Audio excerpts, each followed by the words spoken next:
What's up, guys? Welcome back to another Google Slides assignment. This is Daniel Morden. We have the context research project and we will be learning about the prohibition. Now, what is the prohibition? Well, the prohibition era was a time in the US from 1920 all the way up to 1933 where the manufacturing, selling, and transportation of alcohol was banned. And this is from the 18th Amendment, which was planned by Wayne Wheeler, the leader of the Anti-Saloon League. And the Anti-Saloon League was like super powerful, and these politicians did not want to mess with them at all. So after the amendment was submitted by Congress, it already received the necessary support from 3/4 of the US states in just 11 months. But for some reason, the law didn't make it illegal to actually drink alcohol. So many stored and hoarded as much before the ban. By 1933, prohibition came to an end with the ratification of the 21st Amendment. Now we're on to the next question. Why did the prohibition even happen?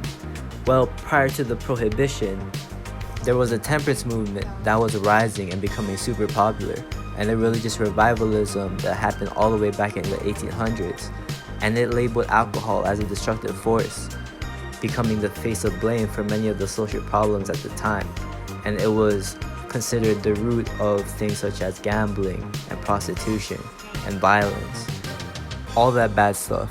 And advocates argued that banning alcohol would lower the rates of criminal activity. Even factory owners of the industrial era supported prohibition, as they were worried that their workers would get into accidents and they wanted to maintain their efficiency. A big player in the game was the Income Tax Amendment of 1913, which got those federal revenue numbers up. And so the government didn't need the tax revenue that was coming from the alcohol industry anymore. Okay, third question. So, did people follow the prohibition? Well, enforcement of the 18th Amendment was pretty weak and inconsistent. There really wasn't a solid way to enforce prohibition, as the people who wanted to drink and get intoxicated would just get it through illegal means such as smuggling or even making the beverages inside their own homes. Even the higher-ups, like congressmen and senators, were still drinking during the time of prohibition. Question 3. Now what were the results of prohibition? Well, prohibition was a complete failure.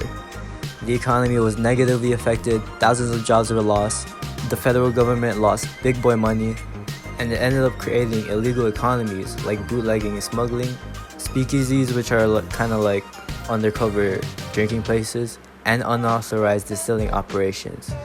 Even further, prohibition led to the forming of organized gangs, and criminal activity increased with violence and corruption. In the end, it didn't even matter because it was all for nothing, as the prohibition ended just 13 years after it began. Okay, last question. So it was a complete failure, but how did it get repealed? Near the end of the 1920s, the Great Depression crashed the Prohibition Party, and it was a real party pooper. With all the jobs, revenue, and money being thrown out of the car window, re-legalizing the alcohol industry would remedy that. Not to mention the Volstead Act being useless in enforcing prohibition, but those gang activities and poisonous alcohol incidents that rose from prohibition was too big of an issue to ignore, as tens of thousands were being killed.